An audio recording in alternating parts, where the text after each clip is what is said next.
Good morning. Buenos dias. I hope you are well, staying positive, and focused on what you can control. Welcome to Cafecito. Drop in where you are tuning in from and leverage this opportunity to connect, to network, to ask questions in the comments section. I'm so happy to have you joining us today with our special guest. My name is Patricia Mota. I serve as President and CEO of HACE, the Hispanic Alliance for Career Enhancement, a national nonprofit organization whose mission since 1982 is to positively impact workplaces by cultivating the community of talent, providing the insight, access, and support for folks to be successful in their careers. A few key things as we get ready for the wrapping up the year and entering the holidays. HACE is currently fundraising for our end of year campaign to go towards our scholarship programs and leadership programs as well. So any amount is a good amount. And so we ask you to consider any contribution to go towards helping fund our scholarship program. And so please check that out. We'll drop it here in the comments section so that you can learn more about that. And then our last event is today regarding our inclusion series to talk with employers and talking about opportunities for the coming year. So be sure to tune in and learn more for this free event as well. So good morning, all of you tuning in, engage in the chat, connect, and network. It is my honor to introduce you all to our special guest this morning, the legendary Dr. Juan Andrade Jr., who many of you, I'm sure know, but perhaps you're getting to meet him for the very first time. He is the co-founder and president of the United States Hispanic Leadership Institute, USHLI, of which that I've been a benefactor as a student, of which I used to, be able to take students when I worked in higher education and continue to promote and support to this day as a supporter partner with HACE. And so, Dr. Juan Andrade, buenos dias. Good morning. How are you doing today? Buenos dias, Patricia. It's good being with you again. And we usually see each other in person, but here on the screen will suffice, I guess, until I see you again, hopefully soon. I know it will be soon. Yeah, it's a pleasure. I know it will be soon. Yeah. Dr. Juan Andrade, first thing is first, because you are here in our live stream Cafecito con HACE on the screen, we like to ask our guests, how do you like your cafe, your morning beverage of choice? Well, I face a challenge every morning. I fix our coffee for my wife and myself, and it is French roast. And she relies on me to fix it to her liking. So that's my challenge every morning.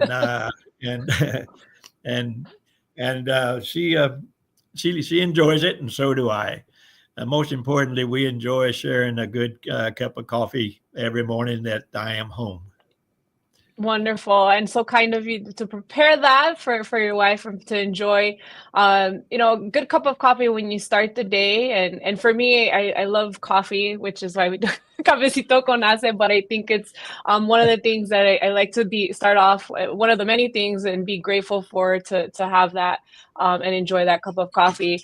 Tell us, and I know we do not, everyone tuning in, if you know anything about Dr. Juan Andrade, we do not have enough time during this live stream to go through all of the wonderful things that Dr. Juan Andrade has accomplished in his career. But can you give us on a high level to how you got to where you are today in terms of leading this phenomenal organization and your background as well?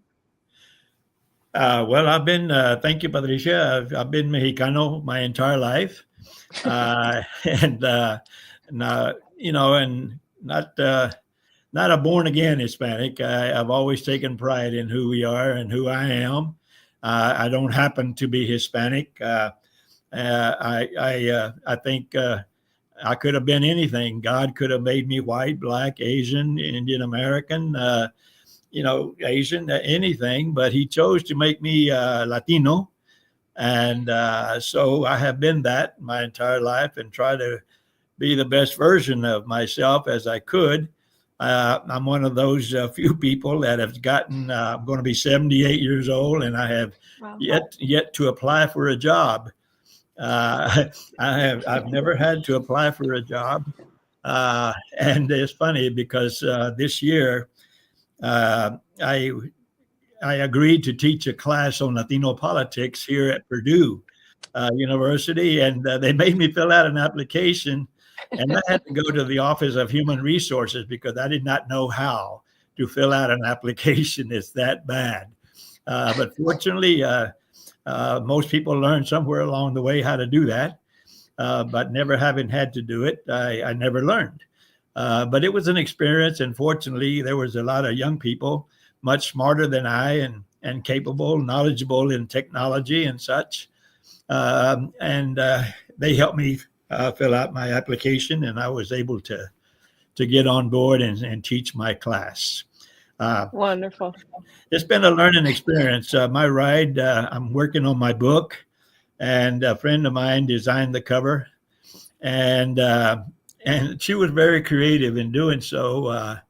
It's if you can visualize this, in the country, in the rural areas where I grew up, a small town of 17,000 people, there's a lot of fence posts. We have fences everywhere, and they're not your yard-like fences, nice white picket fence.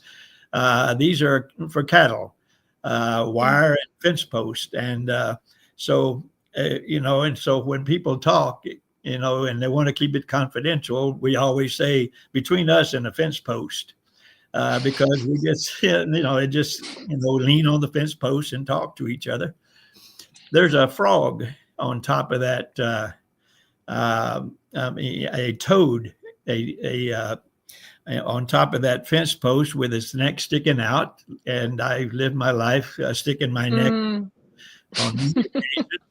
I've been arrested for blocking the entrance of a federal building to stop deportations in Chicago. So I'm sticking my neck out. And but the thing about it is that the turtle is looking around, sitting because it is sitting on the top of the fence post.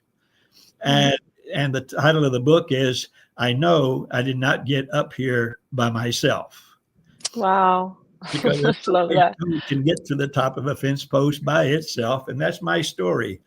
I have had the good fortune of being surrounded by excellent people, some of the best people in America, and from school dropouts to Rhodes Scholars, and I've learned from all of them. And it is because of them and the influence and the impact that they've had on my life and my career that I was able to get to where I am. And where am I? Well, I tell people that I'm probably the most overrated Latino leader in the country, because I've had a great career. It's been a great ride, 54 years now, and but it's because of the people around me that have been able to accomplish those things that I have, which are not enough. There's still so much more work to be done, and I wish I would live longer to do more, but I'll continue to work as long as I'm alive for our community. Well, what an inspiration. And I know that is just barely the surface of everything that you have done in your career today and for our community. We can't wait to read the book. I love, thank you for painting the picture in terms of what that looks like. One of my favorite things that I love to say is that dreams flourish when you cultivate them with community, meaning we don't get work done alone or by ourselves, but it truly takes one another to really get us to create movements, to create change. And Lord knows, I mean, right now we're barely scratching the surface. And so thank you for being such an inspiration, and being very proud about your being Mexicano, about your Latinidad, about being Hispanic. I think that's so important now than ever. And so we've got folks in the chat talking about, Orgullo Latino, talking about how important that is, right? More than ever for us to be able to show up authentically with who we are. And you have done that throughout your career. And so thank you for all that you've done. Part of what we wanted to talk about today was, right, there's been a shift in terms of knowing what the political leadership that we're anticipating that's coming on board. What do you see from your opinion, the most pressing challenges or opportunities for our Latinx, Latine, Hispanic communities locally and nationally? Well, we have to find the wherewithal to continue Mm-hmm. in our struggle.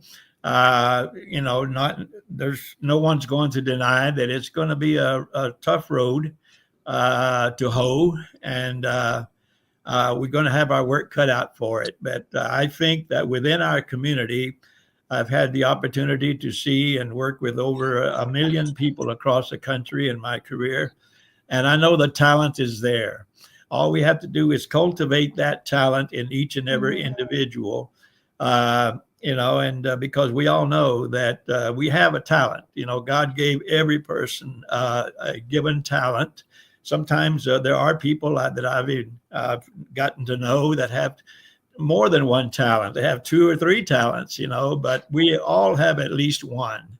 And we have to cultivate that talent, because the years to come will be very challenging to us individually, to us personally, and to our community. And we have to be able to work with each other and work together to move our community forward. And just in the next 40 years, we're going to have over 100 million Latinos in what we call los estados pegados. We're going to, we're going to have face our challenges, and the country is going to need new and better leadership. And that's a challenge to our community, to be able to step up and face and accept the challenges that lie ahead, and prepare ourselves to serve our community, number one, and to serve our nation.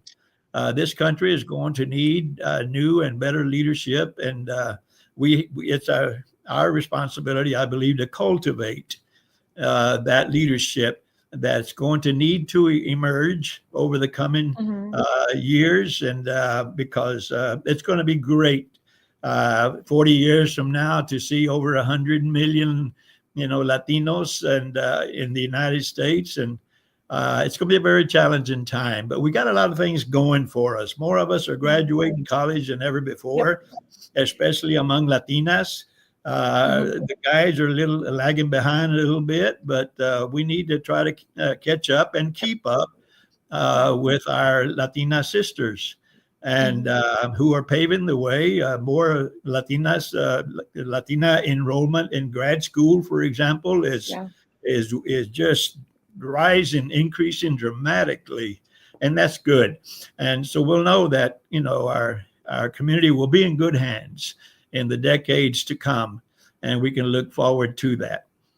Yeah, which is why organizations like the work that you're doing and at HACE and a lot of our peer organizations are super critical now more than ever to ensure that we are cultivating the talent, but also accelerating into positions of leadership, into positions of influence and power, so that we can create the much needed change that's needed to build inclusive, equitable workplaces, environments, and society in general. And so all of you tuning in, I love all the comments around the inspiration and the comments, and feel free to continue to engage in the chat, ask any questions that you may have. Dr. Andrade, as a civic leader, with a lot of the experience that you have, what are 1 to 2 things we can do to build momentum for change, especially with the challenges that are on the horizon, the resistance that we're facing, to ensure that our community continues to make progress? We're going to have some very challenging times in the days and months and years to come. And it's extremely important that we stay true to our mission. Mm-hmm. Organizations like HACE and others and USHLI, we have a mission that we set out on. We created USHLI about the same time HACE was created, and with a mission.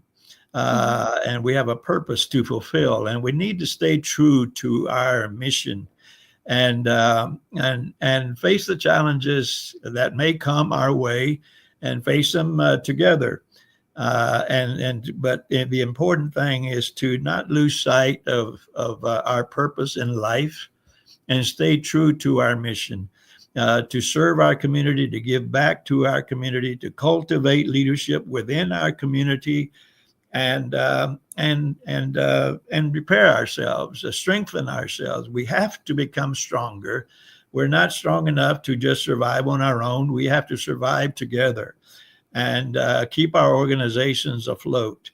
50 years ago, a little over 50 years ago, early in my career, we saw where an administration that came into office was concerned or didn't appreciate what some community-based organizations were doing. And they used the Internal Revenue Service to go after those organizations, and to cause problems for them, to investigate them, to audit them, and drive them out of existence. I don't know that that's going to happen necessarily going forward in our life, in the months and years that lie ahead, but it could happen. And but we just need to we're all 501c3s, and we have to abide by the law and the rules, and work within our limitations, legal limitations, and continue, because our community needs organizations like HACE and others around the country that exist for the purpose of cultivating talent and leadership within our community. And we need to survive for the sake of our own community.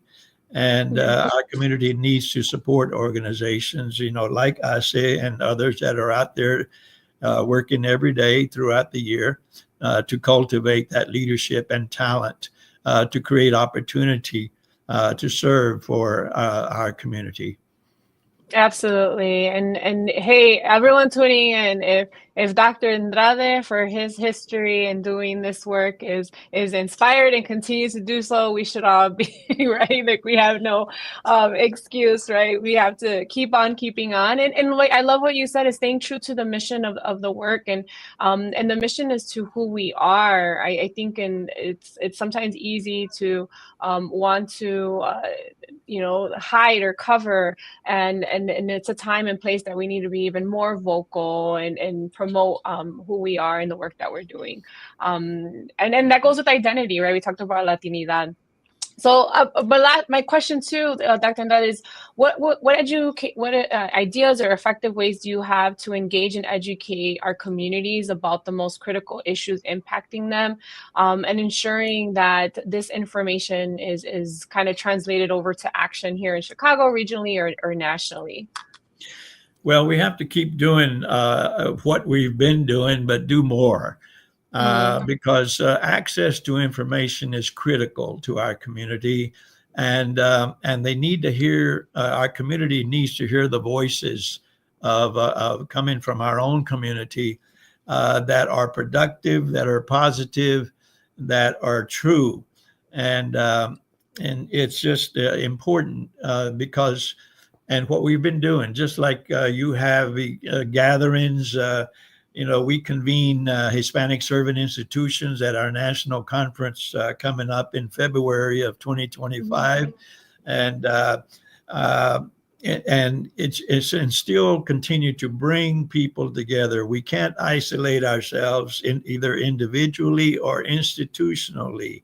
We have to collaborate. We have to partner. We have to realize that we are all in this together. And continue to convene wherever we can, and not only at our own events, but attend the events of others, to make those kinds of connections and network more strongly, more more vigorously, with more intentionality of strengthening our own community, so that we can be there for each other and not just be there to stand alone. We should not be alone. We need to stand together and in partnership and in collaboration and with a strong sense of community that we're all in this together, and that we will continue to rise. We have been rising like never before over the last 50, 60 years that I've seen. And so that's why I am so optimistic about the next 40, 50, 60 years in the lifetime of everyone in our audience today, and those that are members of HACE and that support HACE just like they do USHLI and other groups. We should be optimistic, even when the days don't seem so pleasant, or we're a little fearful, we're concerned, but don't lose that optimism. That the best days still lie ahead for our community and for this country. I love that. I love that. The best days still lie ahead. I love that. Absolutely. We're going to take one question from our audience here, and then we've got to wrap it up. I see my colleague, Stephen Hodge, that's asking, I believe in small steps towards a larger goal is important. What is one step I can take to cultivate the next generation of talent or leaders? If you had to say one thing, I know you said a lot. If you want to, one thing we can take action.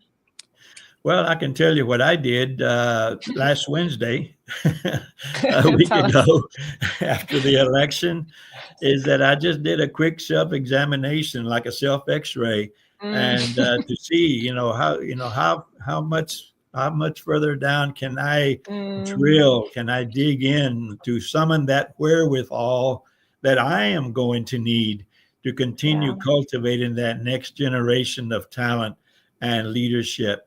And and it's there. We just have to find it. And that's why and the next day my wife asked me, "So what are you going to do?"